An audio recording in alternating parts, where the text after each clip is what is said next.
آیت نمبر ہے 22.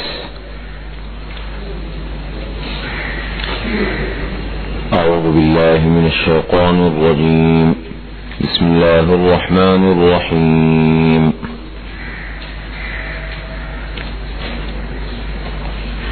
ولا تنكحوا ما نكح آباؤكم من النساء إلا ما قد سلف إنه كان فاحشة ومقتا وساء سبيلا. حرمت عليكم أمهاتكم وبناتكم وأخواتكم وعماتكم وخالاتكم وبنات الأخ وبنات الأخت وأمهاتكم اللاتي أرضعنكم وأخواتكم من الرضاعة وأمهات نسائكم وربائبكم اللاتي في حجوركم من نسائكم اللاتي دخلتم بهن فإن لم تكونوا دخلتم بهن فلا جناح عليكم وحلائل أبنائكم الذين من أصلابكم وأن تجمعوا بين الأختين إلا ما قد سلف إن الله كان غفورا رحيما.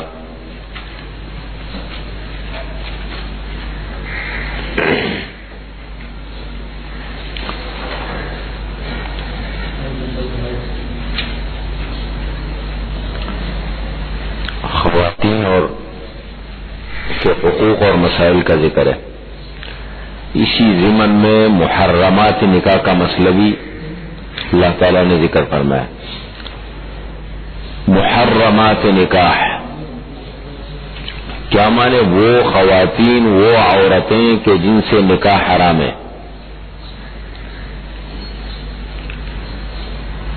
تو ایک سب سے پہلے نمبر پر اس کی ترتیب بنتی ہے محرمات ابدیہ ایک ہے اور ایک ہے محرمات وقتیہ.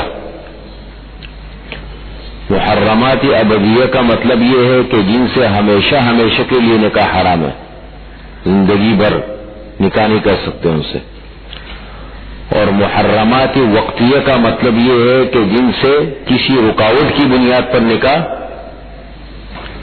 وقتی وجہ سے کسی رکاوٹ کی بنیاد پر ان سے نکاح منع ہے. یہ دو ہے. پھر دوسری بات یہ ہے کہ قرآن کریم نے جو محرمات نکاح کا ذکر فرمایا ہے وہ تقریباً ہے 3 قسمیں. سب سے پہلے نمبر پر بنیادی طور پر 3 قسمیں. نمبر 1 محرمات نسبیہ.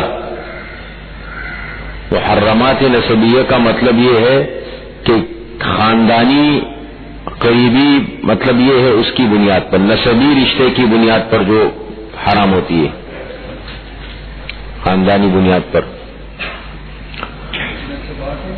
محرمات نسبیہ، نسبی قرابت کی بنیاد پر. دوسرے نمبر پر ہے محرمات رضاعیہ. رضاعیت، دودھ پینے کی بنیاد پر جو حرمت ثابت ہوتی ہے. اور نمبر 3 ہے محرمات مصاہرت، سسرالی رشتے کی بنیاد پر. مصاہرت یہ آگے لفظ آ رہا ہے نا، مصاہرت اس کو کہتے ہیں. میں لکھ لوں اس کو، یہ بڑا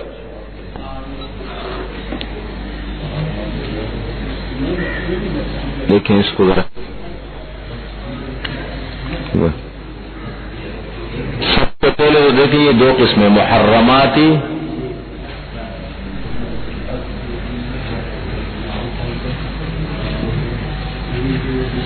ابدیہ. ابد کے معنی جو ہمیشہ کے لیے حرام ہے، ماں ہے، بیٹی ہے، بہن ہے، یہ محرمات ابدیہ ہے. اور ایک ہے محرمات وقتیہ کہہ لیں اس کو، یا جو بھی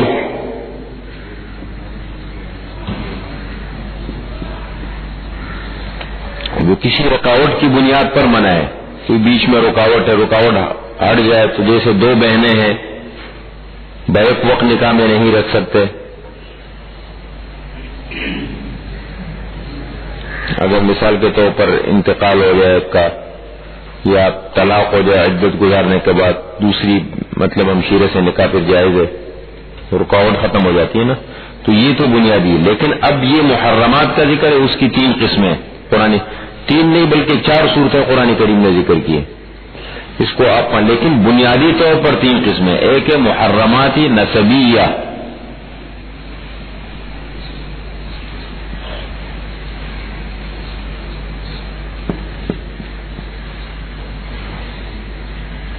محرمات نسبیہ. دوسرا ہے محرمات نسب کی بنیاد پر جو منع ہوتی ہے، وہ محرمات جو خاندانی قرابت کی بنیاد پر منع ہے.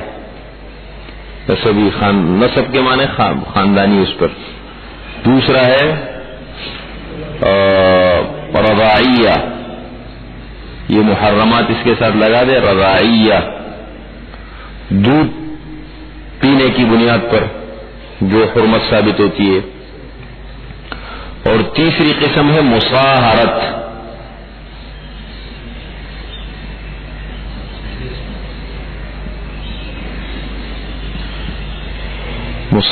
مساہرت شادی رشتے کی بنیاد پر،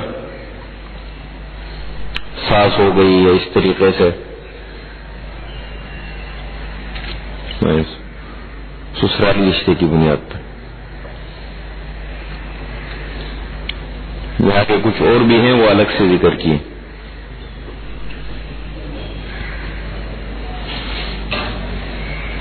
بنیادی طور پر یہ 3 چیزیں ہیں. سب سے پہلے نمبر پر ذکر کیا ہے ستیلی ماں کے ساتھ نکاح. اصل میں کیوں یہ بھی در حقیقت عورتوں کے حقوق دلانے، دیکھیں چونکہ سورہ نساء ہے نا، عورتوں کے حقوق اور ان کا تحفظ یہ چیزیں ہیں. تو یہ مسئلہ بھی اسی ضمن میں آیا ہے.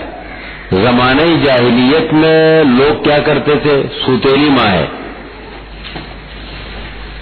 اب مثال کے طور پر ستیلا بیٹا ہے، جیسے ایک نکاح پہلے کیا اور پھر اس سے بچے ہوئے، بچے بڑے ہو گئے، اب ایک اور نکاح کر لیا. اب والد کا انتقال ہو گیا، اس کے ساتھ نکاح کر لیتے تھے. رواج تھا، رواج. قرآن کریم نے دیکھے اس کی 3 خرابیاں ذکر کی، منع کیا اس کو. اور 3 خرابیاں اس کی کیا ذکر کی، انہ کان فاحشۃ ومقتا وساء سبیلا. یہ بے حیائی ہے، مقتن اللہ کے ہاں ناراضگی ہے، اور برا راستہ ہے. برا راستہ کا کیا مطلب دیکھیں، شرعن بھی، اخلاقن بھی، رواجن بھی، ہر اعتبار سے اس کو برا کہا. کرتے تھے زمانے جاہلیت میں. اسلام نے ماں ہے جیسے بھی. یہ تو فطرت کے اصول ہے کہ اگر انسان کی فطرت، شاہ ولی اللہ محدث دہلوی رحمۃ اللہ علیہ بڑی عجیب بات ارشاد فرماتے ہیں کہ اگر انسان کی فطرت سلیم ہو نا، تو انسان کا قلبی میلان جو ہے نا، وہ کبھی ان چیزوں کی طرف جن کو اللہ نے منع کیا نا، خصوصاً یہ ماں ہے، بہن ہے، اس آدمی کا کبھی مطلب بالکل رغبت اس طرف نہیں جاتی. فطرت سلیمہ کا تقاضا یہ ہے. اور جو آدمی مثال کے طور پر کبھی معاشرے میں، جیسے یورپ کے معاشرے میں، امریکہ میں، اس قسم کی چیزوں میں اگر ایسا ہے، اس کا مطلب فطرت کی خرابی ہے، فطرت خراب ہو گئی. ہاں یہ تو بالکل، یہ تو وہ محرمات ابدیہ ہے نا. محرمات ابدیہ کا مطلب یہ ہے کہ یہ تو ہمیشہ کے لیے حرام ہے. یہ پہلے شرائع میں بھی یہ چیزیں تھی، یہ والی جو محرمات ابدیہ ہے. ولا تنکحوا، اور نکاح نہ کرو تم ان عورتوں سے کہ جن سے نکاح کیا ہے تمہارے آبا نے. تمہارے آبا نے، من النساء، عورتوں میں سے، الا ما قد سلفا، مگر جو پہلے ہو چکا. تمہاری جاہلیت میں کیا ہے، اب اسلام آنے کے بعد یہ سب ختم. لیکن انسان کہے نا کہ یہ مجھ سے تو گناہ ہو گیا، میں کیا کروں، مجھے نہیں معلوم تھا. تو اللہ تعالیٰ فرما رہے کہ دیکھو جو پہلے ہو چکا وہ تو ہو چکا، آئندہ کے لیے اب خیال رکھو، حکم آ گیا، الا ما قد سلفا. انہ کان فاحشۃ، بے شک یہ بے حیائی کا کام ہے، ومقتن، اور ناراضگی ہے اللہ تعالیٰ کے ہاں۔ مقتن کے معنی وہ کام جو اللہ تعالیٰ کو غصہ دلاتے ہیں، جس سے اللہ ناراض ہوتے ہیں اور غصہ ہوتے ہیں، مقتن کے معنی یہ ہوتا ہے۔ وساء سبیلا، اور برا راستہ ہے، یعنی انسانیت میں، اسلامی سوسائٹی میں بھی اس کو اچھا نہیں سمجھا جاتا، بلکہ انسانی سوسائٹی میں بھی اس کو اچھا نہیں سمجھا جاتا۔ آگے حرمت علیکم، حرام کی گئی ہیں تم پر، امہاتکم، تمہاری مائیں، ایک، وبناتکم، اور تمہاری بیٹیاں، اس میں پوتی بھی آ گئی، نیچے تک سلسلہ چلے گا پھر تفصیلات میں، پوتی ہو، بیٹی کی بیٹی ہو گئی، اس کی بیٹی ہو گئی، سب۔ وبناتکم، اور تمہاری بیٹیاں، واخواتکم، اور تمہاری بہنیں، اختن کی جمع ہے، بہنیں ہیں، وعماتکم، اور تمہاری پھوپھیاں، عمتن کی جمع ہے، عم پھوپھی کو کہتے ہیں، وخالاتکم، اور تمہاری خالائیں، وبنات الاخ، اور بتیجیاں، بھائی کی بیٹیاں، وبنات الاخت، اور بھانجیاں، وامہاتکم اللاتی ارضع، یہ تو ہو گیا محرماتی نسبیہ کا ذکر ضمن میں۔ اب ہے رضاعیہ، اس میں دو قسم کے اس کا ذکر کیا ہے، وامہاتکم اللاتی ارضعنکم، اور تمہاری عورتوں کی مائیں، نہیں یہ نیچے والے، وامہاتکم اللاتی ارضعنکم، اور تمہاری مائیں، اللاتی یا اللاتی ارضعنکم، جنہوں نے تمہیں دودھ پلایا ہے، تمہاری وہ مائیں جنہوں نے تمہیں دودھ پلایا ہے، رضاعی ماں جس کو کہتے ہیں۔ وَأَخَوَاتُكُم مِّنَ الرَّضَاعَةِ، اور تمہاری بہنیں جو رضاعت سے ہے،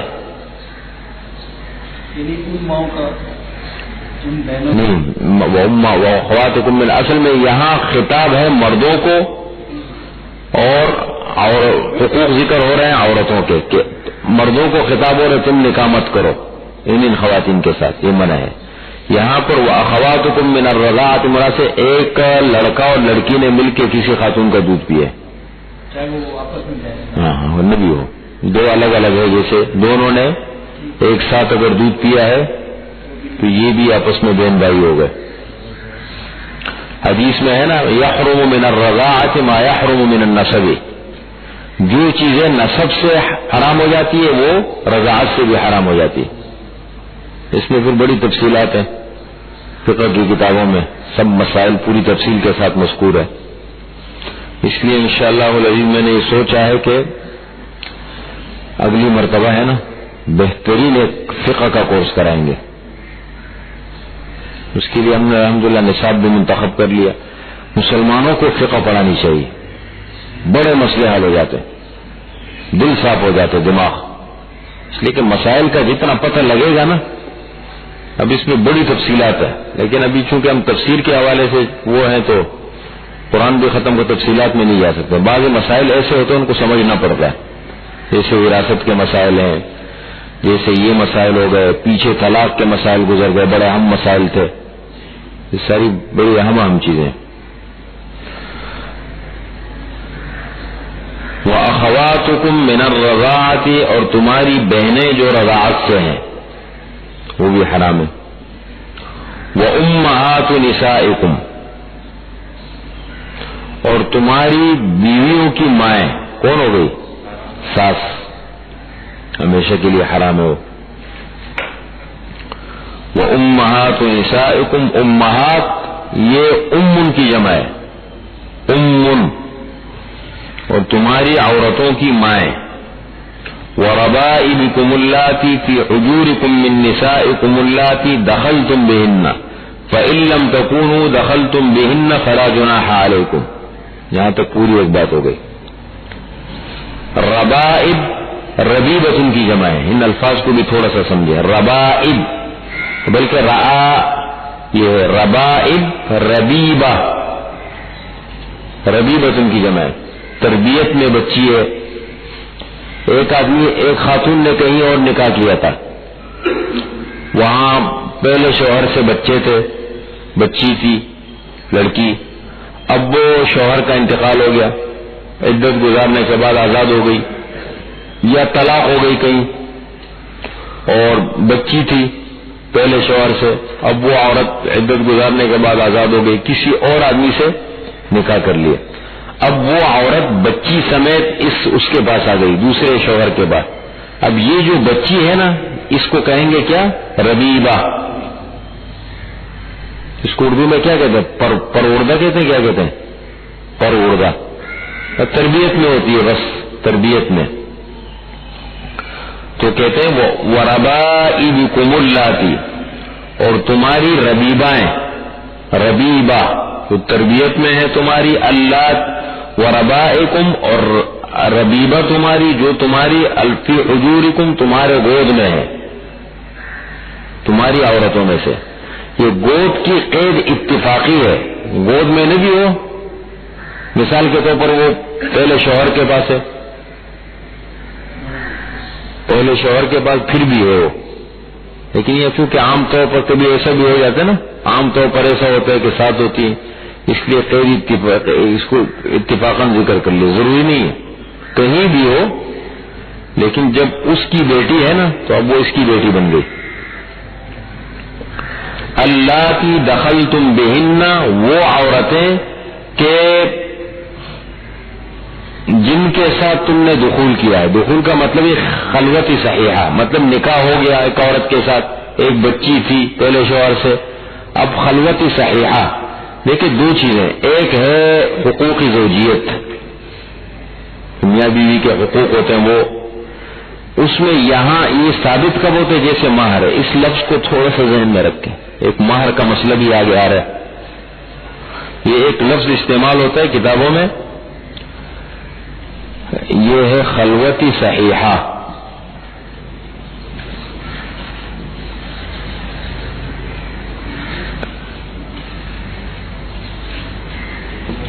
خلوت صحیحہ. ایک تو یہ ہے کہ حقوق زوجیت ادا کر لے, ابھی حقوق زوجیت, اور ایک یہ ہے کہ نکاح ہو گیا, نکاح کے بعد رخصتی ہو گئی, شوہر کے گھر چلی گئی خاتون, اس کے بعد مثال خلوتی صحیح کا یہ مطلب ہے جیسے کمرہ ہے, دروازہ بند کر دیے, جو رکاوٹیں ہوتی ہے ظاہری وہ سب ختم ہو جاتی ہے. انسان اگر مثال کے طور پر حقوق زوجیت ادا کرنا چاہے تو کوئی رکاوٹ اس میں نہ کر سکے, لیکن پھر بھی نہ کرے, بس مطلب ساری رکاوٹیں ختم ہو گئی, جیسے ایک کمرے میں دونوں چلے گئے سب کچھ, یہ خلوتی صحیح ثابت ہو گیا. بس یہ ہو گیا, مہر بھی ثابت, سب چیزیں. اب اگر طلاق ہو گئی تو اب عدت بھی ہے, یہ ساری چیزیں. تو یہ خلوت صحیحہ, اور اس سے بہت سارے مسئلے ثابت ہو جاتے ہیں خلوت صحیحہ کے. تو اگر مثال کے طور پر ایسی بچی ہے اور اس کی والدہ کے ساتھ نکاح کیا ہے اور خلوت صحیحہ ہو گیا, مثال کے طور پر نکاح ہو گیا, اور نکاح ہو گیا لیکن ابھی رخصتی نہیں ہوئی, رخصتی نہیں ہوئی تھی کہ دوبارہ نکاح ختم ہو گیا, تو اب اس کی بچی سے کر سکتے ہیں. اس بچی سے اگر وہ بڑی ہے, مثال کے طور پر بالغ ہے, بڑی ہے, وہ ہوتی ہے نا, کر سکتے ہیں. لیکن خلوت صحیحہ کے بعد اب یہ حرام ہو گئی اس پر, اب یہ بیٹی کے حکم میں آ گئی. یہ بتانا چاہ رہے, کہتے ہیں وربائبکم اللاتی فی حجورکم, اور تمہاری وہ ربیبائیں. اللاتی, ربیبہ کے معنی تربیت, جو تربیت میں, ربیبہ تربیت میں ہے. اللاتی فی حجورکم, جو تمہارے حجور, حجر کی جمع ہے, حجر ہے, حجر ہے, حجور, حجر, حجر, حجر, حجر, حجر سے حجر کہتے ہیں سورہ حجرات، یہ گود کو بھی کہتے ہیں، کمرے کو بھی کہتے ہیں حجور، جو تمہاری گودوں میں ہے، مطلب ایسا کہ تمہاری تربیت میں ہے، گود میں ہے، من نسائکم تمہاری عورتوں میں سے، اللاتی دخلتم بہن جن کے ساتھ تم نے دخول کیا ہے، خلوت صحیحہ، فإن لم تکونوا دخلتم بہن، پس اگر تم نے دخول نہیں کیا ہے ان عورتوں کے ساتھ، فلا جناح علیکم، پس تم پر کوئی گناہ نہیں، اب کر سکتے ہو نکاح، ہاں اب کر سکتے ہیں، ہاں بالکل کر سکتے ہیں، ایسا ہوا ہے مسئلہ، کئی مسائل ایسے ہوئے ہیں لوگوں نے پوچھے ہیں۔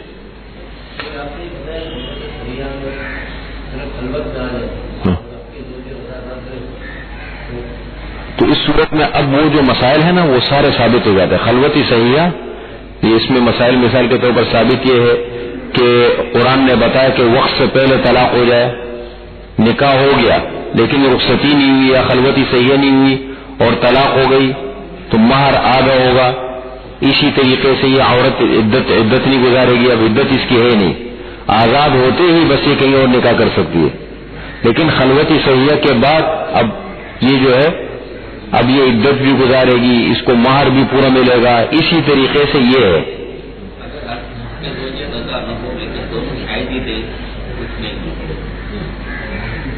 ہاں خلوتی، بس خلوتی صحیح ہے، بنیاد ہے، اس کا اعتبار نہیں ہے نا، دونوں گواہی بھی،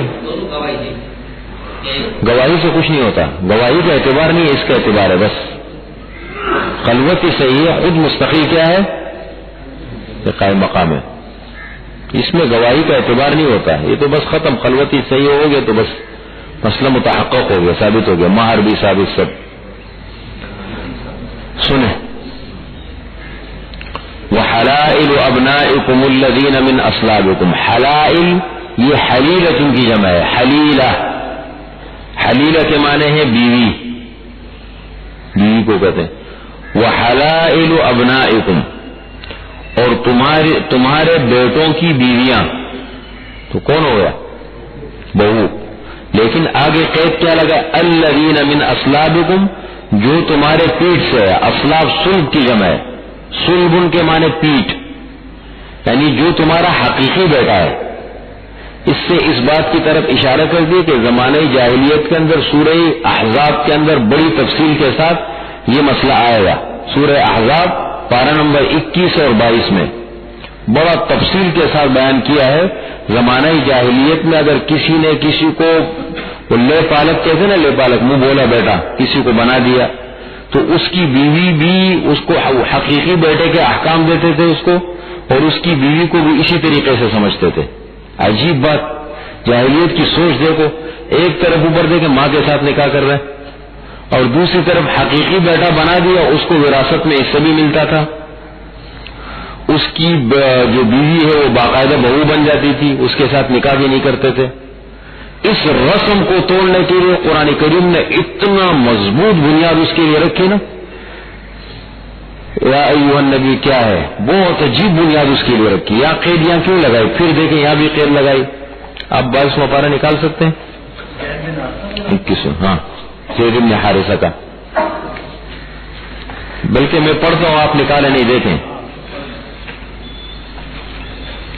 یہ پوری بنیاد رکھنے کے بعد یا ایھا النبی اتق اللہ ولا تطع الکافرین، دیکھیں ذہن کیسے بن، دیکھیں بسا اوقات بعض مسائل معاشرے کے اندر اتنے وہ پھیل جاتے ہیں اور اتنا ذہن پکا ہو جاتا ہے کہ ان مسائل سے جان چھڑانا یا ان مسائل کو چھوڑنا جو ہے نا بڑا مشکل کام ہوتا ہے۔ حضور صلی اللہ علیہ وسلم فرماتے ہیں نا کہ من احیا سنتی عند فساد امتی فلہ اجر مئۃ شہید، جو میری کسی سنت کو ایسے وقت میں زندہ کرے کہ وہ بالکل امت نے اس کو ترک کر دیا ہو تو 100 شہیدوں کا اجر ہے۔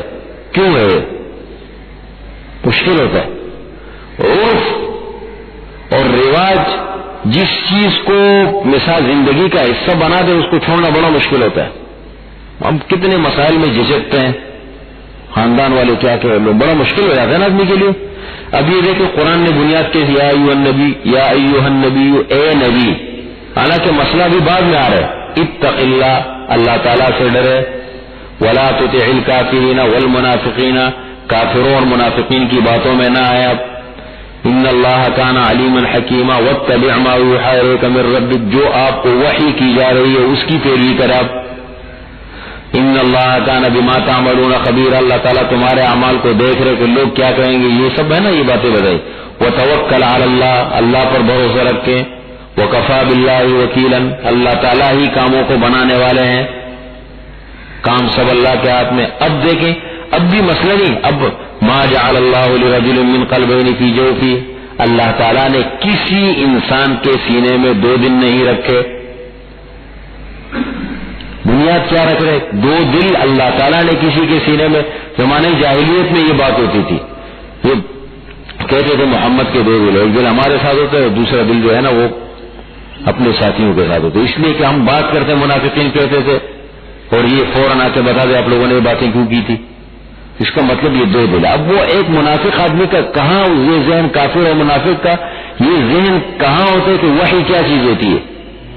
وہ اللہ کا نبی ہے، اللہ کے ساتھ براہ راست تعلق ہے، اللہ کی طرف سے وحی آتی ہے، جبریل علیہ السلام کے سب، ان کا تو یہ یقین نہیں ہوتا نا، یہ تو ایمان بالغیب ان کو حاصل نہیں ہوتا، اس لیے وہ یہ باتیں کرتے تھے. اللہ نے کیا کہا؟ ما جعل اللہ لرجل من قلبین فی جوفہ، نہیں رکھے اللہ تعالیٰ نے کسی آدمی کے لیے 2 دل اس کے پیٹ میں، سینے میں. اب یہ ہو گیا وما جعل ازواجکم اللائی تظاہرون منہن امہاتکم، اور نہیں بنایا اللہ تعالیٰ نے تم جو اپنی بیویوں سے تم زہار کرتے ہو، امہاتکم وہ تمہاری مائیں نہیں. زمانے جاہلیت میں اگر کسی نے اپنی مسئلہ زہار کہتے ہیں اس کو، یہ 28ویں پارے میں ذکر ہوگا سورہ مجادلہ میں. زہار کا مسئلہ اس کو کہتے ہیں کہ کسی نے اپنی بیوی کے کسی ایسے حصے کو محرمات نکاح میں سے کسی کے ساتھ تشبیہ دے دی. ماں ہے، بیٹی ہے، بہن کے ساتھ کے باپ کی جو ہے مثال کے طور پر تشبیہ دی کہ آپ کی جو ہے نا وہ اس کی میری مطلب والدہ کی طرح ہے، بہن کی طرح. اس کو مسئلہ ایک مستقل مسئلہ ہے، اس کو ہم ذکر کریں گے. اس کا ذکر کیا. اب تیسرے نمبر پر وما جعل ادعیاءکم ابناءکم، نہیں بنایا تمہارے منہ بولے بیٹوں کو تمہارے بیٹے، حقیقی بیٹے نہیں ہیں. ذالکم قولکم بافواہکم، یہ تمہارے منہ کی باتیں ہیں. اب آگے مسئلہ ثابت کرنا شروع کریے. یہ پورا سورہ احزاب ہے، سورہ احزاب کا شروع والا حصہ ہے اور پھر جا کر کے آخر میں. اور پھر عجیب بات یہ ہے پورے قرآن کریم میں ایک صحابی کا نام آیا ہے. ہاں، فلما قضا زید منها وطرا زوجناکها لکی لا یکون علی المؤمنین. آپ صلی اللہ علیہ وسلم بھی جب یہ بہت پریشان ہو گئے نا تو بار بار آتے تھے کہ یا رسول اللہ میں کیا کروں، میں چل نہیں سکوں گا، وہ بیچاری بھی پریشان ہے، میں بھی پریشان ہوں. اب وہ بڑا مسئلہ چلتا تھا تو آپ صلی اللہ علیہ وسلم فرماتے امسک علیک زوجک، ابھی روکو ابھی روکو. آپ صلی اللہ علیہ وسلم بھی انتظار میں تھے کہ اللہ کا کوئی حکم آ جائے. اس لیے کہ یہ چیزیں بسا اوقات دیکھیں نا، اس کا مطلب یہ اس کے اثرات کتنے مضبوط ہوتے ہیں، بڑے مضبوط ہوتے ہیں. اس لیے یہاں پر کیا قید لگائی؟ وحلائل ابنائکم الذین من اصلابکم، اور تمہارے بیٹوں کی بیویاں. کون سے بیٹے؟ الذین من اصلابکم، جو تمہارے پشتوں سے ہے، تمہارے حقیقی بیٹے ہیں. اصلاب صلب ان کی جمع ہے، پیٹ، پشت. یہ وَأَن تَجْمَعُوا بَيْنَ الْأُخْتَيْنِ، اور یہ کہ جمع کرو تم 2 بہنوں کو ایک ساتھ نکاح میں، یہ بھی منع. إِلَّا مَا قَدْ سَلَفَ، مگر جو پہلے ہو چکا ہے. إِنَّ اللَّهَ كَانَ غَفُورًا رَحِيمًا، بے شک اللہ تعالیٰ گناہ بخشنے والا مہربان ہے. ایک اور محرمات نکاح میں سے نکاح پر نکاح. پہلے سے خاتون کسی کے نکاح میں ہے اور اسی نکاح میں رہتے ہوئے کہیں اور نکاح کرے، یہ نکاح نہیں ہوتا. دوسرا نکاح جو ہے یہ فاسد باطل ہو جاتا ہے. والمحصنات، محصنات محصنۃ کی جمع ہے، 2 معنوں میں لفظ استعمال ہوتا ہے. قرآن کریم نے 2 معنوں میں استعمال کیا. محصنات، محصنہ خاون والی عورت، شادی شدہ. اور محصنہ کے معنی پاک دامن عورت کو بھی کہتے ہیں، جو پاک دامن ہو، شادی نہ بھی ہوئی ہو اس کی لیکن پاک دامن ہو تو اس کو بھی محصنہ کہتے ہیں. یہاں پر مراد کون سا ہے؟ والمحصنات من النساء، اور پاک دامن والمحصنات اور خاون والی عورتیں، والمحصنات من النساء اور خاون والی عورتیں، من النساء عورتوں میں سے، اور خاون والی عورتوں میں سے، الا ما ملکت ایمانکم مگر جن کے مالک ہیں تمہارے دائیں ہاتھ. لونڈی ہو تو چونکہ وہ تو لونڈی ہوتی ہے، نکاح میں نہیں ہوتی نا، وہ تو مثال کے طور پر ایک جگہ ہے بیچ دیے دوسری جگہ ہے. دائیں ہاتھ، اس میں نے بات کی تھی نا، آپ تھے نہیں میرے خیال میں. غلام کو لونڈی کو جن کے دائیں ہاتھ، یاد ہے میں نے اس کی تفصیل سمجھائی تھی. میدان جنگ میں جب لڑائی ہوتی تھی اور اس طریقے سے قیدی وغیرہ ہاتھ آتے تھے لونڈیاں دشمن کی، تو وہ کیا کرتے تھے، اس کو مثال کے طور پر جو ہے وہ دائیں ہاتھ سے کمانڈر پکڑ کے جس کے حصے میں غنیمت میں اس کو دائیں ہاتھ میں دیتے تھے. تو ایک محاورہ مشہور ہو گیا، الا ما ملکت ایمانکم جن کے مالک ہیں تمہارے دائیں ہاتھ.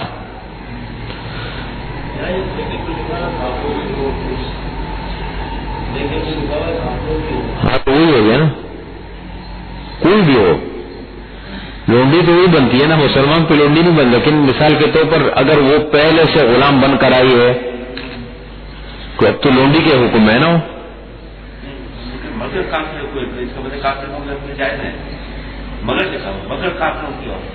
لونڈی لونڈی کوئی بھی ہو، لونڈی ہے نا، لونڈی کوئی بھی ہو نہیں، لونڈی کے احکامات الگ ہے.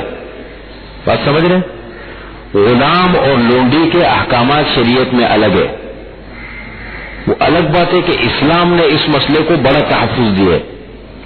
زمانہ جاہلیت میں اس میں بڑی زیادتیاں ہوتی تھی، قافلہ جا رہا ہے اس کو لوٹ دیا. اسلام نے ایسا کام کبھی نہیں کیا. البتہ اسلام نے اس میں اعتدال پیدا کیا تاکہ اس رسم کو بہتر انداز میں توڑے. مثال کے طور پر لا کر کے اگر ایک آدمی نے اس کو آزاد کر دیا، آپ اسلامی تاریخ کو پڑھیں کبھی پھر پتہ لگے گا. حدیث کو بڑے بڑے جو علماء ہوئے ہیں نا، بڑے بڑے علماء ہیں، بہت سارے علماء ہیں. مگر وہ تو کافر عورتیں تھیں نا. نہیں ضروری نہیں. مثال کے طور پر لونڈی ہے نا، جیسے مثال کے طور پر پکڑ میدان جنگ میں جہاد مثال ہاتھوں میں آپ عورت آ گئی، اب مثال کے طور پر وہ اسلامی معاشرے میں آ گئی، مسلمان ہو گئی. جب تک آزاد نہ کرے، جب تک آزاد نہ کرے تو وہ غلام رہتا ہے. ہاں آزاد کر لے اس کے بعد پھر وہ آزاد میں چلا جاتا ہے. مثال کے طور پر آزاد کر لے نا. اور اس مسئلے کو بھی شریعت نے اتنا اہم قرار دیا. مثال کے طور پر جیسے اگر ایک شخص اپنی بیوی کو کہہ دے طلاق، اور پھر وہ کہتے نہیں نہیں میں تو مذاق کر رہا تھا، تو طلاق ہو جاتی ہے. طلاق ہو گئی. ایک مرتبہ کہے تو ایک، دو مرتبہ کہے تو دو، تین مرتبہ کہے تین، جیسے ہو، لیکن طلاق ہو جاتی ہے. اسی طریقے سے اگر کسی نے اپنی لونڈی کو کہہ دیا ہے، غلام کو کہہ دیا آزاد، کیونکہ نہیں میں تو مذاق کر رہا آزاد. اسلام نے اتنا ان چیزوں کو تحفظ دیا. اور پھر ہر مسئلے میں آپ دیکھیں قسم کا کفارہ ہے، زہار کا کفارہ ہے، یا مثال کے طور پر باقی جتنے کفارات ہیں، جیسے دوران رمضان المبارک کے روزے کے دوران کوئی جو ہے وہ مثال کے طور پر اس نے جو ہے وہ روزہ توڑا، گھر والوں کے قریب چلا گیا، اس صورت میں اب اسلام نے کیا کیا، ہر بات پہ غلام آزاد کرو، غلام آزاد کرو. کفارات پورا کرنے کے لیے کیا کرو.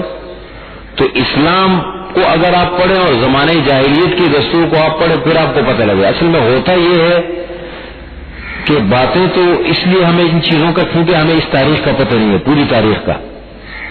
آپ اپنی سوچ سے کبھی نہ سوچیں ہماری سوچ کتنی، ہمیں کتنے معلومات ہیں مسائل کے بارے میں، یا اپنے زمانے کے حساب سے نہ سوچیں کہ اس لیے کہ اس زمانے میں رواج نہیں، ختم ہو گیا سلسلہ، گیا بس. اس زمانے کے اعتبار سے بھی نہ سوچیں اور اس سوچ کے اعتبار سے بھی نہ سوچیں، بلکہ آپ پورے مسئلے کو اچھی طریقے سے سنجیدگی کے ساتھ پڑھیں، پھر اس کے بعد آپ کو خود اندازہ ہو جائے گا. پھر آدمی کو پتہ لگتا ہے کہ اسلام کیسا دین ہے. فقہ کی کتابوں کو پڑھے، سیرت تاریخ کی کتابوں کو پڑھے، احادیث کو پڑھیں، خصوصاً اس عنوان سے متعلق.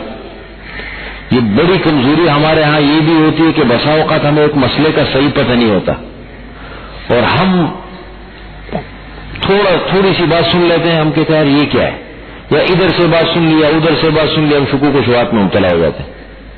یہ بہت بڑی کمزوری ہے مسلمانوں کی۔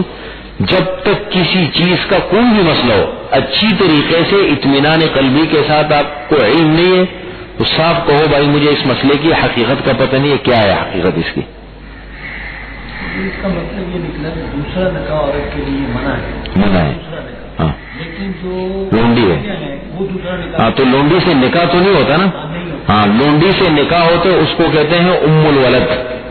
ام الولد کا نام دیا اس کو۔ ام الولد کا مطلب یہ ہے مسلمان ہو گئی وہ، اور مسلمان ہو گئی اور اس کے بعد اس کو آزاد کر دیا گیا اور آزاد کر کے آقا نے اس سے نکاح کر لیا، اب یہ ام الولد کہلاتی ہے، وہ لونڈی نہیں رہتی پھر۔ سمجھے بات کو؟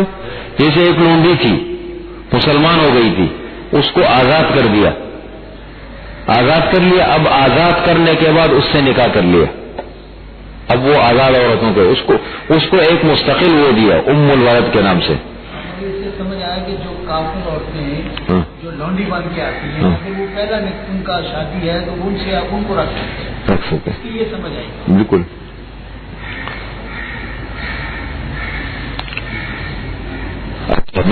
والمحصنات من النساء الا ما ملكت ايمانكم، مگر جن کے مالک ہیں تمہارے دائیں ہاتھ، کتاب اللہ علیکم، یہ اللہ تعالیٰ کا نوشتہ ہے، کتاب قانون کہہ لیں، ضابطہ ہے اللہ تعالیٰ کا تم پر۔ یہ جو کچھ اللہ تعالیٰ نے بیان فرمایا نا، محرمات نکاح کہ ان خواتین سے نکاح نہ کرو، ان سے نہ کرو، ان سے نہ کرو، یہ اصول ہے، فرمایا کتاب اللہ علیکم، یہ اللہ تعالیٰ کا قانون اور ضابطہ ہے، حکم ہے۔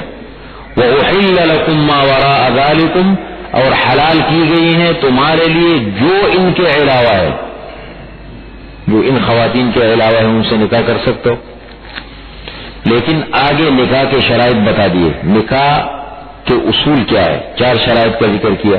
نکاح کا مقصد بلکہ کہہ لیں کہ نکاح کا مقصد کیا ہے، بڑا عظیم مقصد ہے، صرف یہ نہیں کہ بھائی شادی کرنی ہے اپنی خواہش پوری کرنی ہے، اسلام میں یہ تصور نہیں ہے، بلکہ بڑا عظیم مقصد ہے۔ کیا ہے؟ نمبر 1 ان تبتغوا باموالکم، پہلی شرط ان تبتغوا، یہ کہ تم 4 شرطیں بتائی، بلکہ 4 مقصد کہہ لیں۔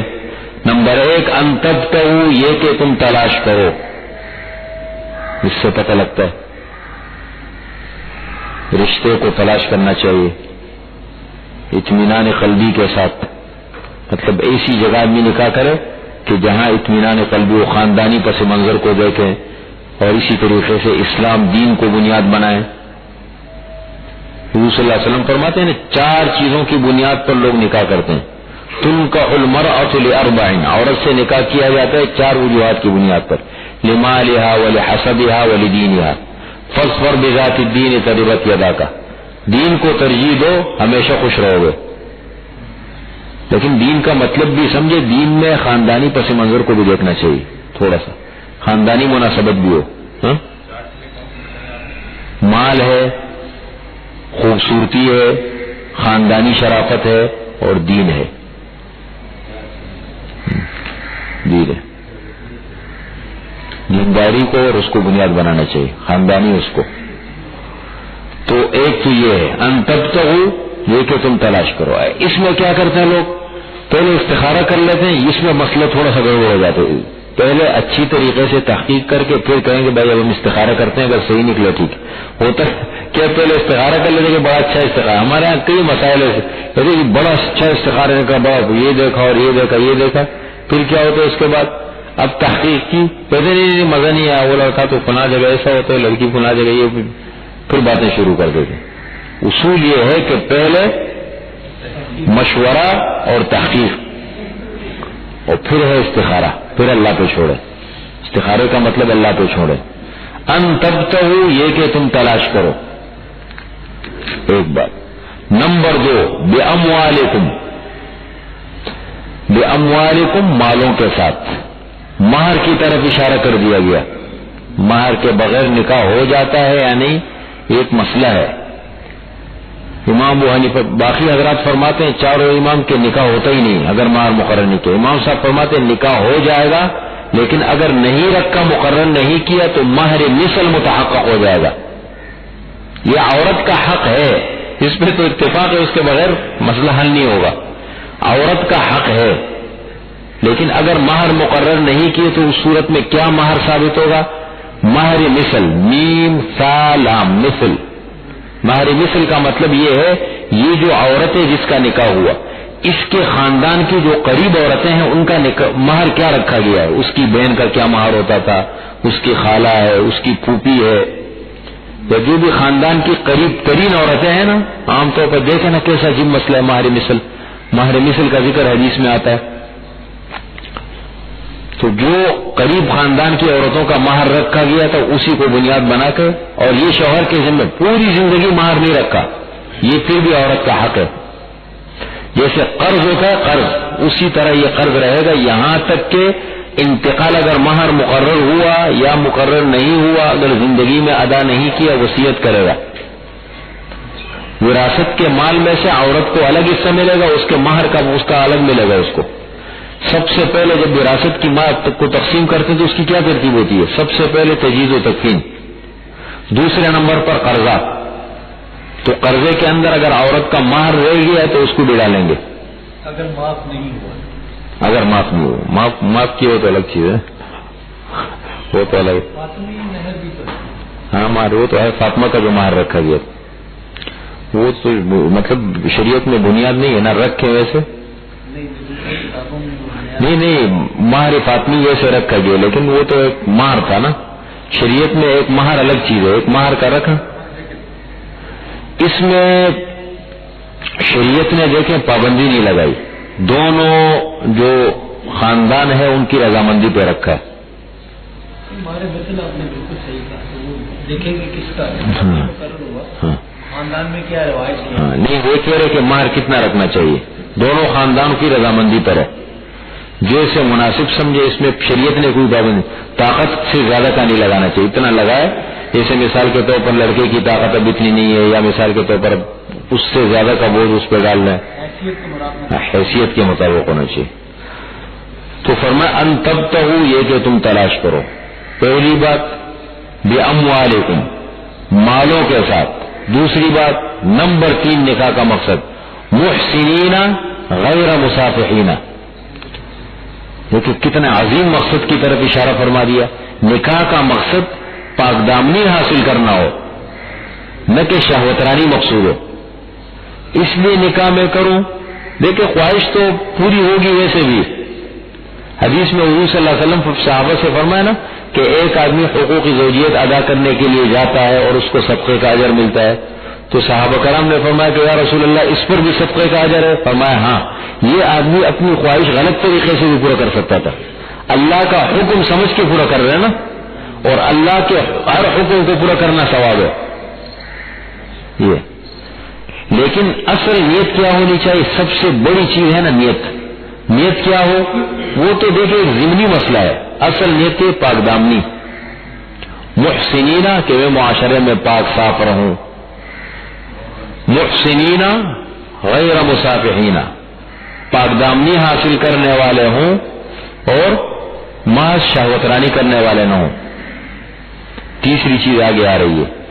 چوتھی فمستمتعتم به منہن, پس جس چیز کے ساتھ تم نے فائدہ اٹھایا ان عورتوں میں سے, یعنی جو تم نے مثال کے طور پر نکاح ہو گیا, حقوق زوجیت سب ادا ہو گئے, فآتوہن اجورہن فریضہ, پس دو ان عورتوں کو ان کے مہر, اجور اجر کی جمع ہے, ان کے مہر دے دو فریضۃً جو مقرر ہے.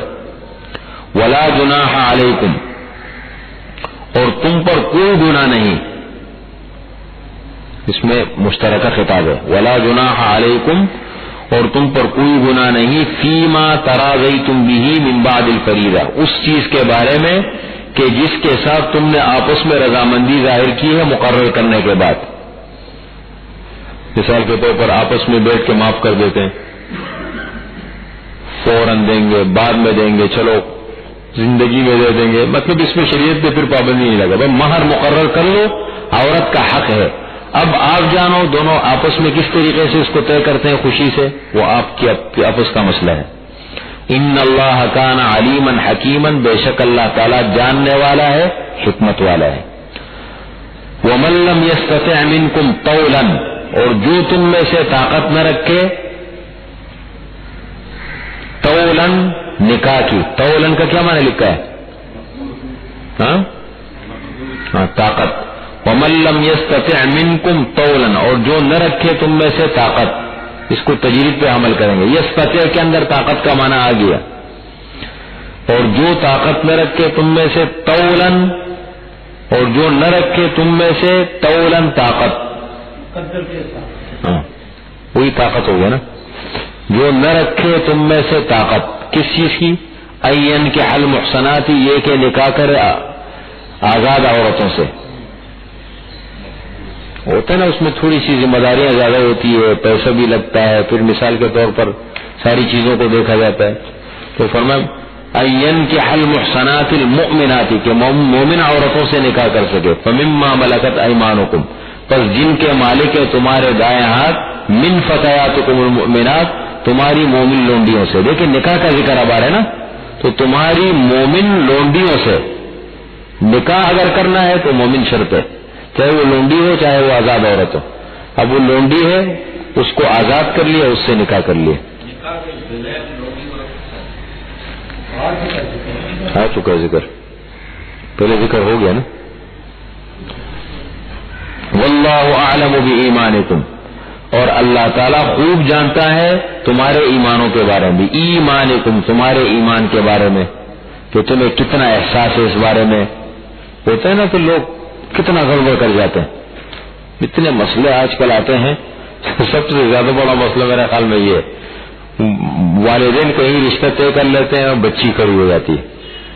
اس جگہ ایسے بھی کئی ویسے ہوئے کہ نکاح ہو گیا، بالکل شادی کا موقع قریب آ گیا، جو ہے وہ بچی کھڑی ہو گئی یا بچہ کھڑا ہو گیا کہ ہم تو اس جگہ نہیں کریں گے. ٹی وی دیکھا، کالج اسکول میں دیکھا، جو بھی ہے مخلوط تعلیم یا ماحول معاشرہ اتنا خراب ہے اس میں دیکھا، یہ بڑے مسائل اٹھتے ہیں. دیکھیں واللہ اعلم بایمانکم، اللہ تعالیٰ اچھی طریقے سے جانتے ہیں تمہارے ایمانوں کے بارے میں، ایمان کے بارے میں. بعضکم من بعض، تمہارے بعض سے، تم ایک دوسرے سے ہو. فانکحوہن باذن اہلہن، پس نکاح کرو ان لونڈیوں سے ان کے آقاؤں کی اجازت سے. سمجھ رہے؟ مومن اگر نکاح کرنا ہے تو مومن ہونا شرط پہ. ہاں، اور اگر وہ عام لونڈی ہے تو پھر جیسے مثال کے طور پر کافر ہے تو وہ لونڈی کے حکم میں. اور پھر اگر آپ چاہتے ہیں کہ نہیں لونڈی کے ساتھ میں نکاح کر لوں تو پھر اس میں یہ ہے، لیکن اس میں ایک مسئلہ یہ چلتا ہے کہ یہ اولاد پھر غلام ہوگی. اولاد جو ہے نا یہ غلاموں کے حکم میں سب اولاد پھر آ جاتی. اس زمانے کی بات ابھی تو نہیں ہے نا، یہ تصور تو ختم ہو گیا. فانکحوہن باذن اہلہن، پس نکاح کرو ان عورتوں کے ساتھ ان کے آقاؤں کی اجازت سے. لیکن دیکھیں ہمیشہ اس کو رواج کافر دیتے. ویسے میں آج کل حضرت مہدی کے حالات دیکھ رہا تھا، بڑا ویسے عجیب بات چیزیں کہتے ہیں کہ یہ اب حضرت مہدی سے پہلے کے حالات جو ہوں گے وہ آئیں گے نا، عرب کی عورت جو ہے نا دمشق کے راستے میں 5 درہم میں بیچی جائے گی. ہمیشہ کافر آ کے اس کام کو رواج دیتے ہیں. بنیاد اس کی یہ لوگ ڈالتے ہیں زیادتی کر کے اس قسم کے. دیکھیں اسلام کی تحریکیں جتنی چلی بہت کم تحریکیں ہوں گی کہ انہوں نے حد سے زیادہ تجاوز کیا ہو. طالبان کی تحریک چلی، دوسرے کے علاقوں میں گئے، کبھی عورت کو ہاتھ نہیں، کبھی کسی اس کا وہ نہیں. لیکن یہ دیکھیں یہ جو ہمارے ہاں بعض ممالک میں انہوں نے زیادتیاں کی، سربیا کے اندر، بوسینیا کے اندر اور کشمیر میں، ان علاقوں میں ہماری مسلمان عورتوں کے ساتھ بھی کتنی زیادتیاں ہو جاتی ہیں نا. یہ تو بڑے خبیث لوگ ہیں، شیطان لوگ ہیں ہر جگہ، یہ امریکہ اور یہ سب. فانکحوہن باذن اہلہن، پس نکاح کرو ان لونڈیوں کے ساتھ ان کے آقاؤں کی اجازت سے. وآتوہن اجورہن بالمعروف، اور دو ان عورتوں کو ان کے مہر اچھے طریقے سے. ایک بات اور ہے، لونڈی کے ساتھ اگر نکاح کیا نا تو کیوں کہا کہ اگر آزاد عورت کے ساتھ طاقت نہیں ہے، لونڈی کے ساتھ مہر بھی آدھا ہے. پھر دوسری بات یہ ہے کہ وہ اس کی ساری ذمہ داری بھی آقا پر ہے، اس لیے کہ اولاد تو غلام ہے نا، تو اب جتنی ذمہ داریاں ہوتی ہیں وہ سب آقا کے ذمہ، خرچہ وغیرہ ساری چیزیں. محصنات غیر مصافحات، یہاں بھی یہ قید لگائی کہ مقصد کیا ہو، محصنات پاک دامنی حاصل کرنا ہو، شہوت رانی مقصود نہ ہو. ولا متخذات اخدان، اور نہ چھپ کر یارانہ کرنے والے ہوں. یہ ایک بات، یہ نکاح کا چوتھا وہ بتا دیے کیوں کہا یہ کہ نکاح کو علی الاعلان کرو. وہ الگ بات ہے کہ سادہ طریقے سے کہ لیکن علی الاعلان پتہ لگے معاشرے کے اندر، بڑی چیز ہوتی ہے نا. مثال کے طور پر عزت تو بہت بڑی چیز ہے. یہ ساری چیزیں اپنے معاشرے کو جتنا علی الاعلان کریں گے معاشرہ صاف ستھرا رہے گا. اب یہاں پر مجھے کئی لوگوں نے بتایا، کہتے ایسے بھی ہوا، وہ دوستوں نے مجھے بات بتایا کہ ہم سی یو پہ یہاں جا رہے تھے، پولیس والے پکڑ لیتے تھے. اب خاتون صاحب وہ بیچارے دن پکڑ لے گئے، کہاں جا رہے ہو؟ بھائی رشتے داروں کیا جا رہے ہو؟ رشتے داری کون ہے؟ میری بیوی ہے. بیوی نہیں ہے، ہاں نکاح نامہ لاؤ کہتے.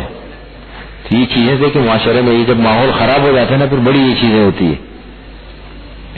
ولا متخذات اخدان، نکاح کے بارے میں شریعت نے یہ تصور دیا کہ اس کو کھل کر علی الاعلان کرو، خاندان والوں کو بتاؤ، دوست احباب کو بتاؤ، پتہ لگے، تاکہ اچھی طریقے سے معاشرے میں اچھا تاثر پڑے اس کا.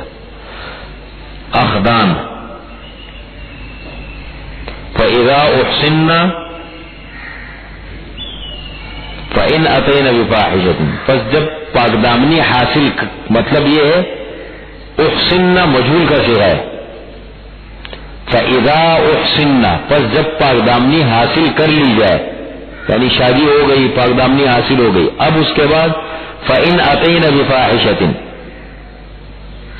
اگر کوئی بے حیائی کا کام کر لے، جیسے مثال کے طور پر ازواج مطہرات ہیں، کوئی بے حیائی کا کام کیا، فَعَلَيْهِنَّ نِصْفُ مَا عَلَى الْمُحْصَنَاتِ مِنَ الْعَذَابِ، تو ان کی سزا بھی آدھی ہے. پس ان پر آدھا ہے جو آزاد عورتوں پر ہے سزا میں سے، اس کی سزا بھی کتنی ہے؟ آدھی سزا ہے. مہر بھی آدھا ہے، سزا بھی آدھی ہے. باقی جو مثال کے طور پر نان نفقہ وغیرہ کا مسئلہ ہے اس میں بھی بڑی ہو جاتی ہے سہولت. ذَلِكَ لِمَنْ خَشِيَ الْعَنَتَ مِنْكُمْ، یہ لونڈی کے ساتھ دیکھے اسلام پھر بھی کہتے کہ آزاد عورت کے ساتھ نکاح کرو.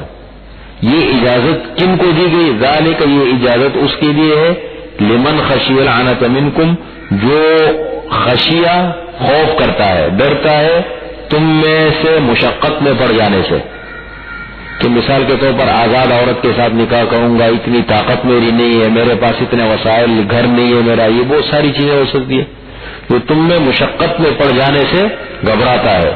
وَأَن تَصْبِرُوا خَيْرٌ لَكُمْ، پھر بھی کہا کہ لونڈی کے ساتھ نکاح کرنے سے بہتر یہ ہے صبر کر لو، اس لیے کہ اولاد غلام ہے، اولاد آپ کے ہاتھ میں نہیں ہے، باقی ساری چیزیں ہیں. نکاح کا تو بڑا عظیم مقصد ہے نا. وَأَن تَصْبِرُوا خَيْرٌ لَكُمْ، اور یہ کہ تم صبر کرو تمہارے لیے بہتر ہے. وَاللَّهُ غَفُورٌ رَحِيمٌ، اور اللہ تعالیٰ گناہ بخشنے والا مہربان ہے.